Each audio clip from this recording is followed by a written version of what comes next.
¿Qué tal? ¿Cómo les va? Mi nombre es Gustavo Carson.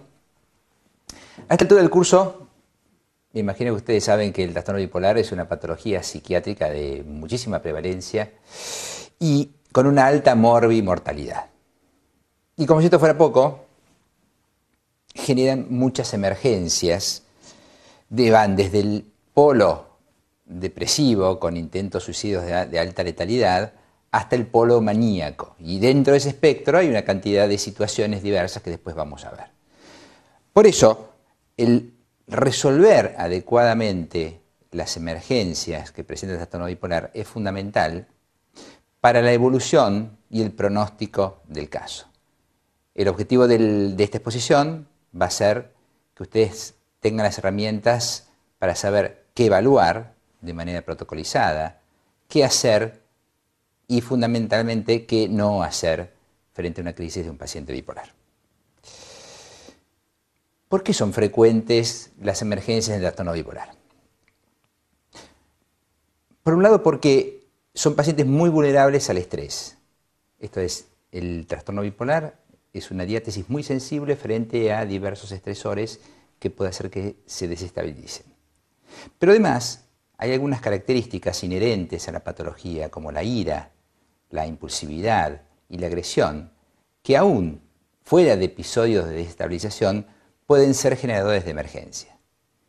Y por otro lado, cuestiones clásicas del trastorno bipolar como la falta de cumplimiento, la frecuente historia de problemas relacionales, la alta prevalencia de abuso de sustancias, todo eso configura un cuadro que hace muy frecuente las distintas crisis en los bipolares. Si tomamos las situaciones clásicas, las que todos conocemos, por un lado decíamos los pacientes con ideación o conducta suicida, generalmente de alta letalidad, por el otro los episodios maníacos o hipomaníacos, y una de las caras que son los episodios psicóticos, especialmente cuando son no congruentes con el estado de ánimo. Estas serían como las situaciones clásicas de un trastorno bipolar, en la emergencia.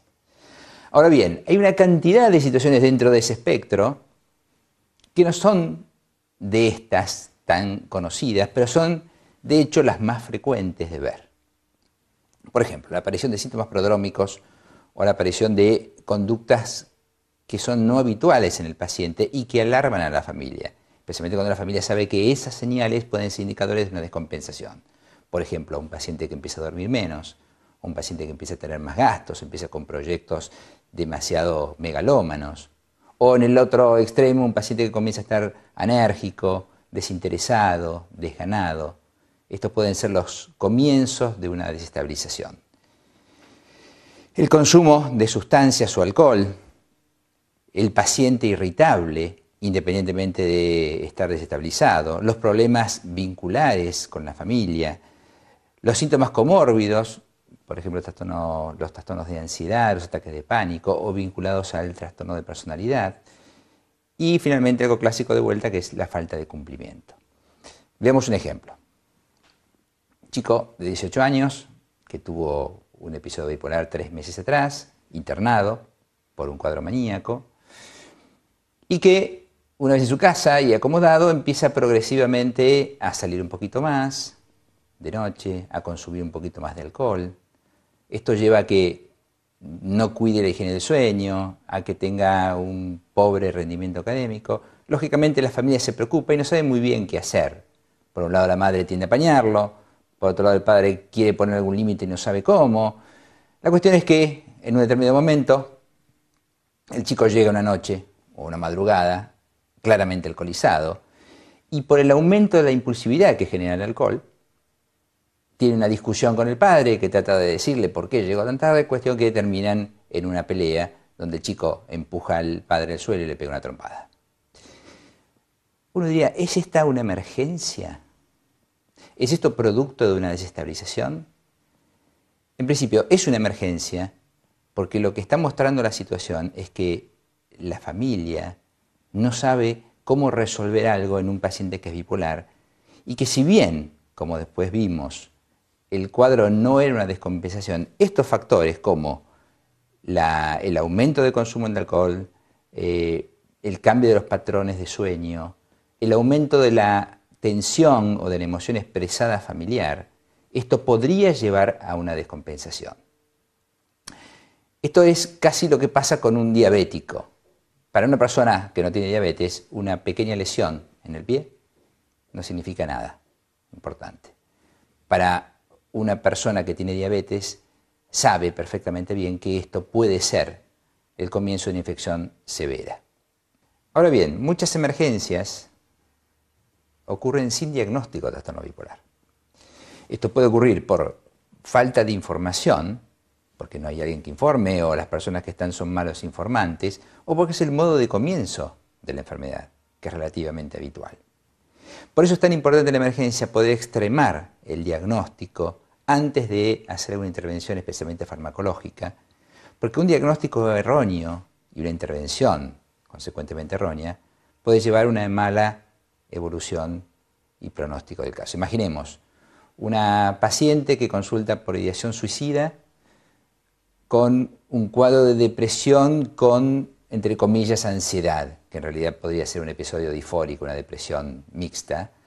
Si se le aplica o se le indica un antidepresivo, esto podría activar más y llevar a que la conducta suicida se lleve a cabo. Por eso es tan importante poder hacer un diagnóstico adecuado antes de intervenir. Una de las caras del trastorno bipolar es el episodio psicótico. Como dijimos, puede ser una forma de comienzo muy frecuente en los adolescentes, pero además el trastorno bipolar predispone a que aparezcan síntomas psicóticos, especialmente los que son no congruentes con el estado de ánimo y que son los que más dificultad diagnóstica generan, especialmente cuando hay intoxicación por sustancias o por abstinencia de sustancias, que son cada vez más frecuentes en la emergencia, cada vez más frecuentemente consultan pacientes bipolares con consumo o abuso de sustancias, o de causas medicamentosas o causas médicas. Nuevamente, la importancia es el diagnóstico diferencial. Antes de empezar de atender a un paciente en una emergencia, es bueno tener protocolizado en nuestra cabeza los pasos que tenemos a seguir. Porque la situación de emergencia genera un nivel de tensión, de presión social, de urgencia, son situaciones graves, complejas. Los médicos nos sentimos ansiosos o temerosos de la evolución, con lo cual tener algunos ítems protocolizados es importante. Primero, seguridad. No podemos atender a un paciente si no nos sentimos seguros nosotros y no hay seguridad para los intervinientes, ya sea el paciente o los familiares. Un terapeuta asustado no va a ser eficaz. Evaluar la peligrosidad y el riesgo, tanto de autoagresión como de heteroagresión, determinar los signos, que llaman signos de violencia inminente en un paciente maníaco, descartar drogas y patología médica, establecer un vínculo y una alianza terapéutica. Esto es importante, aún los pacientes más severamente disturbados pueden establecer un vínculo terapéutico con nosotros. No tenemos que directamente medicar a un paciente. Hacer un diagnóstico clínico, o por lo menos sindrómico. Y algo que me parece fundamental, que es tener un diagnóstico de la situación, o un diagnóstico interaccional, identificar cuál es el problema central a resolver y generar alternativas. Volvemos al ejemplo del adolescente de 18 años. ¿Cuál sería, según ustedes, el problema más importante a resolver? Como esto es una grabación, ustedes pueden parar la grabación acá y pensar cuáles serían los problemas centrales o el problema central a resolver. Uno puede pensar, bueno, es un chico que quizás no está tomando la medicación y requiere que le apliquemos una medicación de emergencia. Se podría pensar en el abuso de alcohol. Se podría pensar en el cambio de hábitos de sueño. Podemos pensar en la situación de tensión que se genera en la familia. Sin embargo, hay un problema que es central, que es la falta de acuerdo entre padre y madre en cómo ponerle límites al chico para que deje de tener estas conductas que pueden llevar a una descompensación. Este es el punto central y veamos que de esta manera nosotros en la emergencia, debido a las características de la emergencia, podemos generar cambios muy importantes que forman parte ya del proceso, del largo proceso de psicoeducación, tanto para el paciente como para la familia. Y finalmente, hacer un seguimiento.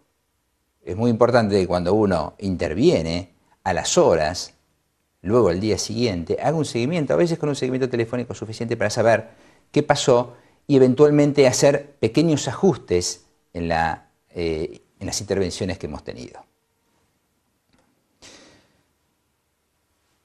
Vamos a ver una de las caras del trastorno bipolar, que es de las más complejas y que es el suicidio. Como en ninguna otra patología, el suicidio se expresa con la letalidad que lo hace en el trastorno bipolar. Veamos algunos números. Un cuarto de los suicidios corresponden a pacientes bipolares. Un cuarto del total de los suicidios corresponden a pacientes bipolares. De los bipolares, del 10 al 15% muere por suicidio. Las tasas anuales de suicidio en bipolares son 28 veces más altas que en la población general. Es de 0.39% versus 0.014% de la población general. Los intentos suicidas son letales. La relación entre intentos frustros y completados es de 2.2 a 1, cuando en la población general esto es entre 10 a 1 a 30 a 1. Esto marca la gravedad de los intentos suicidas en los bipolares. Tengamos en cuenta que muchos de ellos no llegan a la consulta. Y que son mucho más frecuentes en el primer año de la enfermedad y que la mayoría de los intentos suicidas ocurren en los primeros 5 años. Y si nosotros recordamos que se demora varios años en establecer el diagnóstico de trastorno bipolar, tenemos que ver cuán importante es hacer un diagnóstico precoz. Y esto es fundamental en suicidio en adolescencia. Muchos chicos que se matan lo hacen padeciendo un trastorno bipolar que no ha sido diagnosticado y que fue interpretado como problemática de adolescente, como cosas normales que le pasa a un chico cuando se pelea con su novia. Es muy importante el diagnóstico precoz debido a este problema. ¿Qué determina la conducta suicida? No basta con ser bipolar para que haya un suicidio. Por supuesto que hay algunas características que son inherentes al trastorno bipolar, fundamentalmente la impulsividad, la ira y lo que se llama agresión impulsiva o reactiva, junto con la desesperanza, que condicionan una parte. Pero además hay algo que es fundamental, que es la forma de resolver problemas, lo que se llama el modo suicida, entre comillas, de afrontamiento de problemas, que tiene que ver con la estructura cognitiva, que hace que estos pacientes resuelvan los problemas de una manera disfuncional, que después lo vamos a ver. Las características de la red social, que pueden funcionar como buffer, pero también pueden funcionar como el cuarto punto, que es un estresor. Entonces, la combinación de estos 4 factores son los que pueden determinar que una conducta suicida ocurra. Insisto, no basta con que exista un trastorno bipolar para que alguien se suicide. Muchos pacientes bipolares con depresiones severas no se matan ni piensan en la muerte siquiera. Si dividimos los intentos suicidas, podemos poner en un extremo del espectro los que son claramente premeditados, con síntomas depresivos y de desesperanza intensos, y por el otro lado los impulsivos, donde a veces puede no haber siquiera síntomas depresivos. Ahora bien, cuando se combina la depresión y la desesperanza con la impulsividad, el riesgo suicida es altísimo. Imaginemos un paciente que tiene un plan suicida armado, premeditado. Muchos pacientes lo tienen durante semanas, meses, el plan suicida y no lo llevan a cabo. Y algo aumenta la impulsividad. Recordemos que la impulsividad es una de las características inherentes del trastorno bipolar.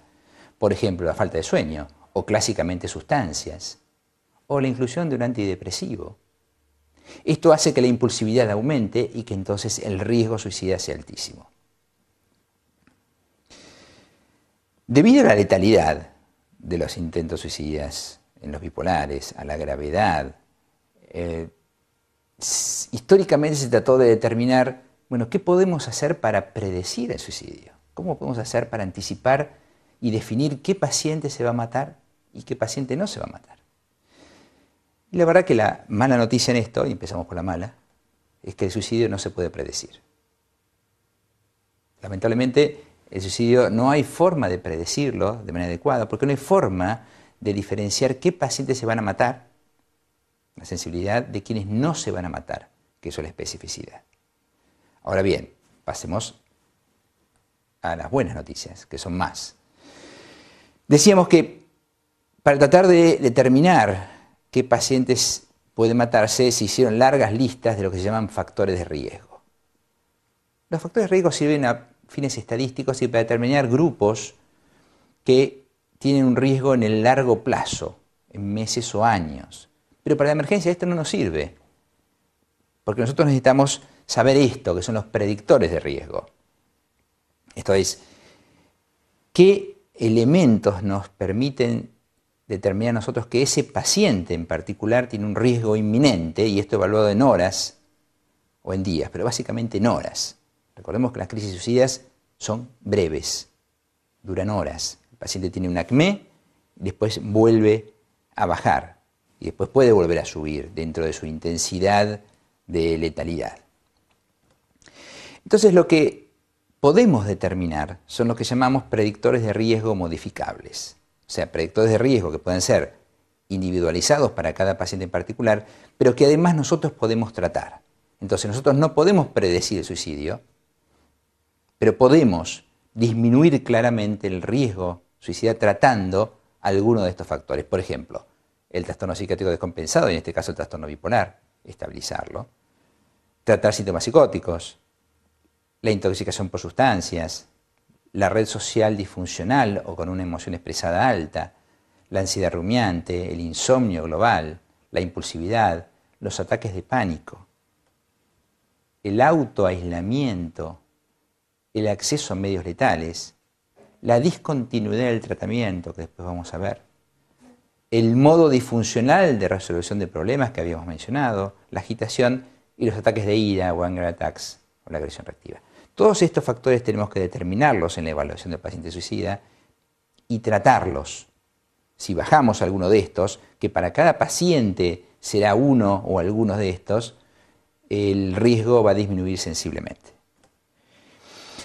En el otro platillo de la balanza, si tenemos en uno los factores de riesgo, los predictores de riesgo, mejor dicho, tenemos los factores protectores. Esto es, los factores que pueden hacer que el paciente, si bien puede tener ideas de muerte, no las lleve a cabo. Clásicamente, la presencia de niños en casa o el embarazo, la objeción moral o religiosa hacia el suicidio, el miedo a la desaprobación social, el grado de satisfacción con la vida, y las habilidades de afrontamiento, la red social adecuada y accesible y la relación terapéutica positiva. La moderna suicidología lleva a mostrarnos que el suicidio es un modo de resolución de problemas. Como decíamos, no basta con tener un trastorno bipolar para suicidarse, sino se debe agregar a esto como factor fundamental el que el paciente evalúe que no hay otra manera de resolver el suicidio, y esto lógicamente es una forma disfuncional de resolver la situación, sino es a través del suicidio. Y no hay, el paciente lo ve como algo lógico y racional, no le parece descabellado hacerlo de esta manera. El paciente, dentro de esta estructura cognitiva distorsionada, utiliza una regla que yo uso mucho para mostrar a los pacientes, que es la regla de las 3 sí. El paciente siente que su situación es intolerable, que va a ser interminable y que es incontrolable. Si nosotros podemos mostrar al paciente que estas 3 sí corresponden a una visión extrema o dicotómica de la realidad, generalmente desarrollan una curiosidad por ver alternativas de resolución al problema que los aqueja, que no sea la muerte. Otro tema que es importante y que muchas veces no se tiene en cuenta es la discontinuidad del tratamiento. Muchos pacientes se matan, y esto todos lo conocemos, cuando los pacientes dejan el tratamiento a pesar de continuar con la medicación. Y esto es porque se pierde el vínculo terapéutico con el psiquiatra. Y un punto clave es cuando un paciente es internado, el pasaje de la internación a la externación. Muchas veces lo que ocurre es que hay un hiato, un gap ahí, que donde nadie ve al paciente, se lo da de alta y tiene un turno para ver a su terapeuta o a un terapeuta en la institución unos días y a veces semanas después. Por eso hay muchos trabajos que muestran que los pacientes tienden a suicidarse luego de la internación en los primeros 3 meses y particularmente en la primera semana.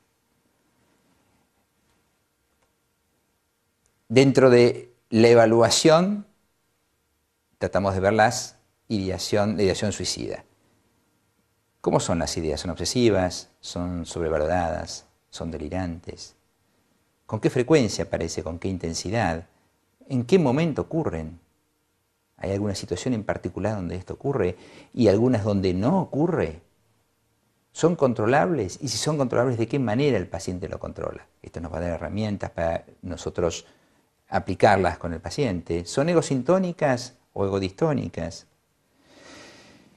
Y otro punto, nuevamente para recordar, es muchos pacientes niegan la ideación suicida, no la manifiestan, o después de un intento suicida rectifican y dicen, no, ya pensé en que esto es una locura, no creo que yo quiera matarme ahora. Y muchos pacientes esto lo hacen porque temen la internación o porque no desarrollaron la suficiente confianza con el médico para confesar que piensan en matarse. Por eso, un paciente que rectifica su ideación suicida luego del intento no es un elemento para excluir riesgo. La pregunta que deberíamos hacerle es, ¿qué cambió en 24 horas o 48 horas para que usted piense en vivir en lugar de matarse? Y la verdad es que nos tienen que convencer claramente de que hay motivos valederos para que esto sea de esa manera. Si hay un plan o hubo un intento suicida, tenemos que valorar el método, si fue letal o no, no solamente desde nuestra perspectiva, sino de la perspectiva del paciente. Muchos pacientes piensan que con un blister de benzodiazepinas pueden llegar a matarse. El lugar y el momento, si contemplaron factores de rescate, no es lo mismo alguien que enciende el gas en su casa sabiendo que a la media hora llega alguien, o toma una caja de pastillas sabiendo que hay alguien en la casa, que quien se aísla en el campo tiene un arma y en la madrugada quiere pegarse un tiro para matarse, como plan. Y dentro de eso, por supuesto, la accesibilidad a medios letales. Bien, ¿qué hacemos con un paciente suicida? ¿Y qué no hacemos? Empezamos por la mala noticia, para no perder la costumbre. Ninguna intervención específica ha demostrado prevenir la muerte por suicidio. Esto aparece en el libro de Simon y Hales, que hacen un excelente metaanálisis. Son 2 expertos suicidólogos. Y todos los estudios bien diseñados, tanto en psicoterapia, como los de Marshall Linehan, como en psicofarmacología, como los de Meltzer, en poblaciones de pacientes suicidas, mostraron reducción en conductas autoagresivas, pero no en conductas letales. Esto es importante porque la justicia en general piensa que nosotros tenemos las herramientas para prevenir la muerte, y no, esta es la mala noticia, no existen. Sin embargo, tenemos, y ahora vamos a la buena noticia o las buenas noticias, tenemos herramientas para disminuir sensiblemente el riesgo de un paciente suicida. En primer lugar, y creo que es algo fundamental, es desarrollar un vínculo empático, confiable con el paciente y validando el malestar, no cuestionando, sino entendiendo el sufrimiento que padece, que lo lleva a pensar en la muerte como alternativa. Tratar de modificar los predictores de riesgo que mencionábamos anteriormente. Pueden volver, si quieren, a esa lista, a esas 2 diapositivas donde aparecían los factores de riesgo. y especialmente los que significan riesgo inminente, por ejemplo, síntomas psicóticos, un paciente que tiene alucinaciones imperativas que dicen que se mate. Esto hay que tratarlo inmediatamente. Identificar y moderar los estresores, disparadores de respuesta conductual y comportamental, emocional y conductual. Por ejemplo, los estresores de orden interpersonal. Y plantear y reformularle al paciente que el intento suicida, la idea de matarse, es una forma de resolver un problema. Que no es que quiere matarse, quiere resolver un problema y no ha encontrado, después de haber intentado una cantidad de variables, la manera más adecuada más que terminar con su vida como manera de terminar con el problema. Porque esto lo lleva al paciente a identificar que no es que solamente quiere matarse. Hay un problema y este es el problema que nosotros tenemos que resolver como terapeutas en la emergencia. Entonces, a partir de ahí ayudamos a generar alternativas de resolución de problemas para la situación. Tratamos de corregir las distorsiones cognitivas generalmente importantes, severas, que aparecen en estos pacientes. Lógicamente, limitar el acceso a armas o a situaciones que impliquen riesgo, sustancias, el aislamiento. Y en cuanto a las estrategias farmacológicas, tenemos que diseñarlas para tratar los factores de riesgo y se hacen solo después de haber sido establecida la alianza terapéutica. Y la otra parte es, además de intervenir con el paciente, es intervenir con la familia. Disminuir la emoción expresada familiar, si volvemos al ejemplo del chico, cómo lograr que puedan poner un límite pero bajando el nivel de tensión que empieza a existir, el nivel de conflictiva que existe. Detectar y tratar los vínculos disfuncionales. Incluir a quienes pueden ayudar de toda la red, inclusive de la red más amplia, y excluir a los que aumentan el nivel de malestar. Desculpabilizar y organizar a la familia o a la red social más amplia para el cuidado del paciente. Estas son las intervenciones en la emergencia con la familia. Y dejo acá, no los voy a decir, quiero que ustedes los vean y los lean. Estos son los criterios de internación que desarrolló la Asociación Psiquiátrica Americana, tanto para ideación suicida como para intentos suicidas. Recuerden que los criterios de internación deben estar sometidos a la evaluación clínica. No es que porque aparezca alguno de estos elementos el paciente deba ser internado. Pensemos que la internación además conlleva una cantidad de efectos deleterios secundarios como cualquier intervención invasiva. Y para terminar con suicidio, con esta parte o polo de o cara de las emergencias en trastorno bipolar, quisiera referirme a Kay Jemison. La mayoría de ustedes la conocen a Kay Jemison, es una experta en trastorno bipolar. Ella bipolar, durante muchos años no diagnosticada, que escribió 2 libros de corte autobiográfico. Uno de ellos es este que está acá, Night Falls Fast, que es del 99, y creo que de manera magnífica resume lo importante que es establecer una alianza terapéutica. Esto sí lo leo. Por favor, no asuman que pensamiento suicida implica que necesitan hospitalizar a su paciente. De hecho, puede que él no comparta con ustedes este y otros síntomas por miedo a esa automática respuesta.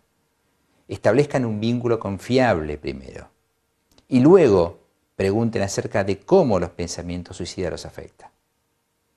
Sigan preguntando para que su paciente sepa que ustedes desean escuchar acerca de sus ideas suicidas sin sobrereaccionar, que no están asustados y que tratarán de ayudarlo. Y con la imagen del Guasón, interpretada maravillosamente por Heath Ledger en la última película de Batman, si mal no recuerdo, paradojalmente Ledger se suicida poquito tiempo después de terminar esta película. Pasamos a hablar del paciente maníaco. En la emergencia podemos encontrar diversos gradientes, desde la hipertimia hasta la manía aguda o el furor maníaco en un extremo. Los cuadros no siempre son puros, pueden aparecer con síntomas mixtos, con síntomas psicóticos. Y lo que es muy importante es que un paciente puede estar eufórico y puede ser hasta agradable y divertido entrevistarlo en una emergencia, pero estos pacientes pueden rápidamente virar hacia la irritabilidad y la agresión impulsiva. Y tenemos que tener en cuenta todos los factores que pueden hacer que en algún momento alguien que es muy agradable se transforme en un personaje violento. Muchas veces el consumo de alguna sustancia, la presencia de un elemento disruptivo, como por ejemplo un familiar con el que tiene conflictos, hace que ese paciente alegre pase a estar agresivo. Y siempre en la emergencia hacer un diagnóstico diferencial con causas médicas, tóxicas y patología cerebral orgánica. Uno de los desafíos más importantes, creo yo, es poder comunicarse adecuadamente con un paciente maníaco que además está agresivo, irritable, violento. Pero la comunicación forma... Sí. Uno de los desafíos más interesantes en manejo de pacientes con episodios maníacos es la comunicación con los pacientes maníacos que además se encuentran irritables o agresivos. Pero como dijimos al comienzo, el establecer un vínculo con el paciente es fundamental. Aún los pacientes más severamente disturbados pueden establecer un vínculo y nosotros debemos intentar establecer un vínculo y no intentar la intervención farmacológica directamente. Una de las primeras cuestiones es establecer un contexto adecuado. Por ejemplo, no estar solos si estamos frente a un paciente que puede tornarse violento. Tenemos que recordar que somos médicos, no somos héroes. Cuidar el lenguaje corporal, tenemos que estar atentos, pero con el cuerpo relajado, las manos abiertas. La mirada no debe ser sostenida y no debe haber un contacto visual directo, porque para muchos pacientes esto es desafiante o peligroso. Presentarnos, preguntar cómo desean que lo llamen, no tutear a menos que sea un chico joven. Si el paciente está de pie, nosotros también nos paramos y preguntarle si le incomoda que nosotros estemos parados. Tener la puerta siempre cercana a nosotros y al paciente. El paciente puede sentirse acorralado si está lejos de la puerta, especialmente que tienen pacientes que tienen síntomas psicóticos. Y nosotros porque si la situación es grave, nos tenemos que escapar. La distancia que mantenemos con el paciente tiene que ser importante, porque si no esto invade el espacio personal. Y tenemos que estar muy atentos a nuestras respuestas emocionales, particularmente el enojo, porque estos pacientes tienden a hacernos enojar y podemos ingresar, producto del temor y del malestar que implica la situación, en una actitud confrontativa con el paciente. Desarrollamos o intentamos desarrollar un vínculo confiable, empático, hablar de manera pausada, calma, asertiva, en tono de conversación, no en tono inquisitivo, no hacer interrogatorio policial. Preguntar qué necesitan. Muchos pacientes maníacos llevan horas, largas horas sin tomar líquido, sin comer. Preguntarles si necesitan algo, si tienen frío, si tienen calor. Las condiciones van a ayudar a que el paciente esté más tranquilo y esto muestra preocupación de parte nuestra para con él. No juzgar, ni criticar, ni elogiar y tener siempre una actitud negociadora. Nunca confrontar. Si volvemos al ejemplo del chico de 18 años, uno podría decirle algo así como: la verdad que entiendo que venís sufriendo desde hace mucho tiempo, pasaste una situación terrible, por un episodio que implicó una internación, ahora no podés salir de noche, tenés que tomar medicamentos, no podés tomar alcohol. La verdad que es difícil. Ahora, tus padres están claramente preocupados por lo que te pasa y ellos están dispuestos a ayudarte, incluso a internarte si es necesario, si las cosas no mejoran. Entonces, ¿qué te parece si no vemos qué podés hacer vos y qué podemos encontrar como alternativa para que tus padres estén más tranquilos? Entonces ahí uno negocia alguna cuestión con el chico y con la familia también para que la situación baje de tensión y en ningún momento confrontar y ponernos en una posición claramente asimétrica, decirle, bueno, vos tenés que tomar la medicación y sabés que no podés salir de noche y sabés que no podés tomar alcohol, mucho menos con un adolescente. Tratar en la situación que no haya personas que aumenten la violencia y nunca entrevistar a un paciente que está armado o que tiene un objeto que pueda transformarse en un arma. No necesariamente tiene que ser un revólver. Puede ser un elemento que pueda en algún momento transformarse en algo que nos golpee. Les recuerdo de antes, somos terapeutas, no héroes. En cuanto al tratamiento farmacológico, yo me voy a referir solamente a lo que hacemos en la emergencia.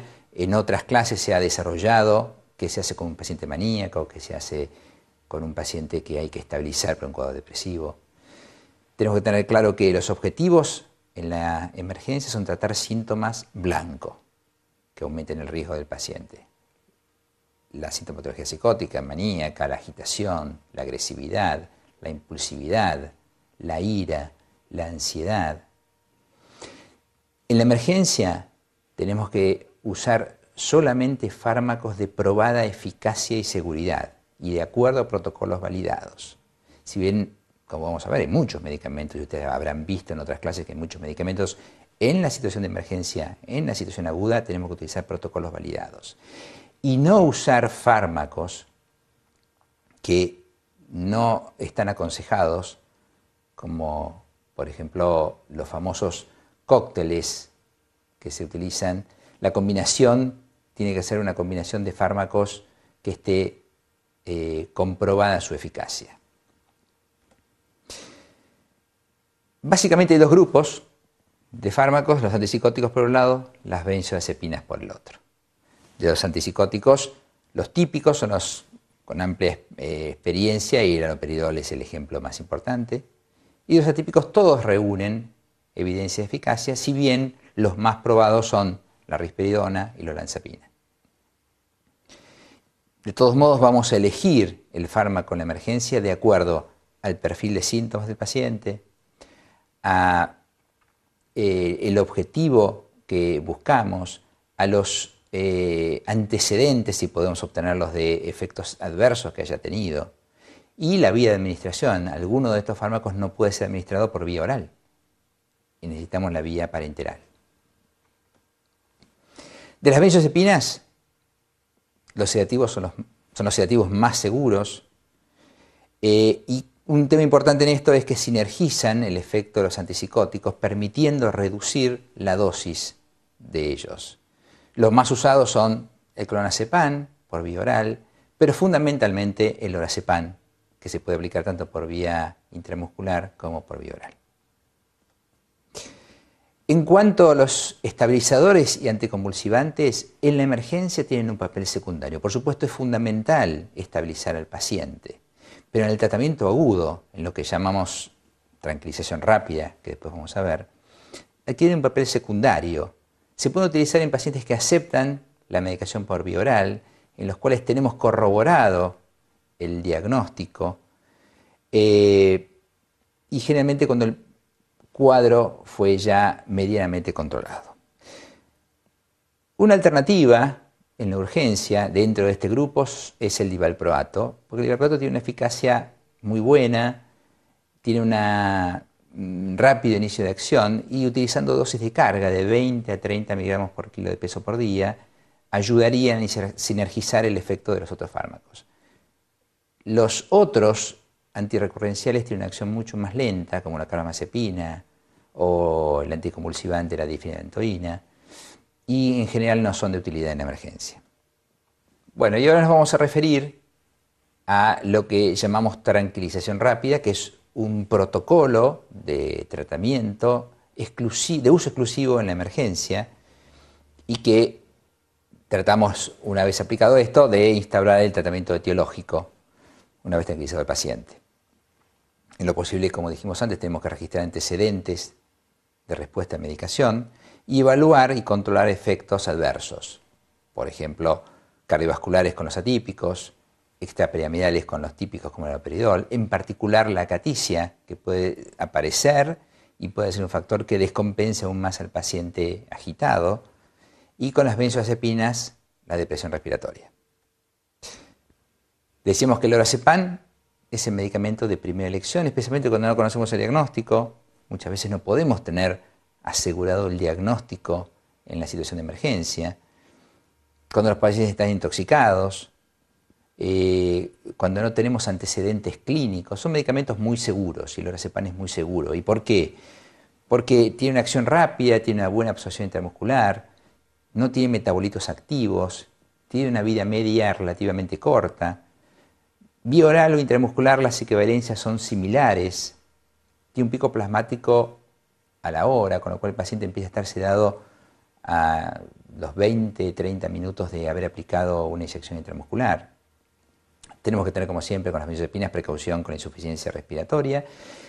Recordemos que en la Argentina el lorazepam viene en ampollas de 4 miligramos y las dosis oscilan entre 2 a 4 miligramos vía oral o intramuscular con un máximo de 10 miligramos. El otro clásico es el haloperidol, medicamento con el que se tiene amplia experiencia y se puede utilizar tanto vía oral, vía intramuscular y vía endovenosa.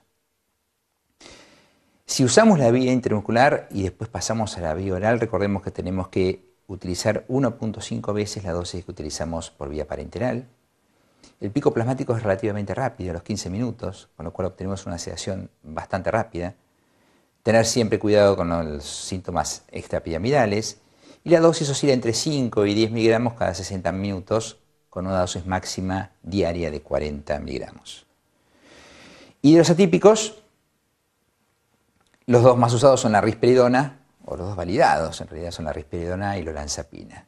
La risperidona tiene una ventaja que la solución oral tiene una rápida, una buena biodisponibilidad, un pico plasmático a la hora, las dosis son entre 1 a 3 miligramos cada 1 a 2 horas con una dosis máxima de 12 miligramos. Y la olanzapina, que en la presentación de comprimidos dispersables de desintegración rápida, tiene una acción relativamente rápida, demora bastante más que la risperidona. El pico plasmático es a los 15 o 45 minutos y se aplica por vía intramuscular, que es una de las formas de presentación. Recordemos que las ampollas, la vía intramuscular, tiene un nivel plasmático que es 4 veces mayor al de la vía oral. Por eso tenemos que tener cautela con las dosis. Y la dosis máxima aproximada de 40 miligramos diarios. Entonces vamos a ver ahora un algoritmo clásico validado para lo que llamamos tranquilización rápida. Primero, como siempre, intentar el manejo verbal y ofrecer medicación oral. No tenemos que dar medicación parenteral si no es necesario. Es preferible dar medicación oral aunque los picos plasmáticos sean un poco más lentos. Y lo que se usa es la combinación del lorazepam entre 2 a 5 miligramos más alguno de estos, olanzapina 5 a 10 miligramos, risperidona 1 a 3 o haloperidol 5 a 10 miligramos. Si a la hora no hubo respuesta, se vuelve a repetir el mismo esquema. Si pasada otra hora no hay respuesta o el paciente no acepta medicación por vía oral, utilizamos vía intramuscular. Y acá usamos lorazepam, aproximadamente 2 miligramos por vía intramuscular, asociado a haloperidol, 5 miligramos, o olanzapina en ampollas, 10 miligramos. Si no hay respuesta, nuevamente repetimos a los 60 minutos. Lo aconsejable es no mezclar los dos medicamentos en la misma jeringa. Si bien puede no precipitar, en algunas situaciones esto ocurre, con lo cual, si se puede, es mejor utilizar las jeringas separadas. Y si no hay respuesta o la situación es muy grave, utilizamos la vía endovenosa. Y acá utilizamos diazepam por vía endovenosa más haloperidol. Diazepam generalmente 10 miligramos, haloperidol entre 5 y 10. Esto se debe aplicar muy lentamente, entre 5 a 10 minutos. Tenemos que tener mucha cautela. Y acá sí, no tenemos que mezclar en la misma jeringa y tener un equipo de reanimación cardiorrespiratoria disponible. Esto no se puede hacer en un contexto domiciliario. Una vez controlado el cuadro, la dosis que se estableció se debe distribuir en 24 horas, en 4 tomas, y nunca se debe suspender bruscamente, se va reduciendo el 50% cada 24 horas hasta suspender en el tiempo aproximado de 3 a 5 días y paralelamente ir instaurando el tratamiento con estabilizadores en los pacientes bipolares. Tenemos que tener algunos cuidados con la tranquilización rápida, que es siempre monitorear signos vitales, conocer nosotros como médicos técnicas de reanimación cardiorrespiratoria básicas, en lo posible hacerlo en un contexto donde tengamos elementos de reanimación o terapia intensiva, y todo lo que hagamos, documentarlo, tanto la intervención farmacológica como la evaluación de los resultados y los efectos adversos. El monitoreo consiste en un control cada 5 minutos de frecuencia cardíaca y frecuencia respiratoria. Para eso instruimos al personal de enfermería que lo haga. La tensión arterial cada 30 a 60 minutos. La temperatura y cualquier efecto secundario neurológico que apareciera. Para concluir, algunos puntos que conviene recordar. El trastorno bipolar genera situaciones de emergencia de distinta índole, más allá de los cuadros clásicos de intento suicida severo o un episodio maníaco. Algunas características, como la falta de cumplimiento, el abuso de sustancias, los problemas interaccionales y la vulnerabilidad a los estresores, determinan la frecuencia de emergencias en los pacientes bipolares. Y en particular, los rasgos, la ira, la impulsividad y la agresión reactiva, es lo que condiciona la aparición de crisis o de episodios agudos independientemente, muchas veces, del estado de ánimo. Cuando enfocamos una emergencia, tenemos que centrarnos en un adecuado estilo de comunicación con el paciente, definir claramente cuál es el problema a resolver, desde nuestra perspectiva y desde la perspectiva del paciente, incluir siempre en la red social y hacer, en la medida de lo posible, un diagnóstico sindrómico, descartando toda patología orgánica.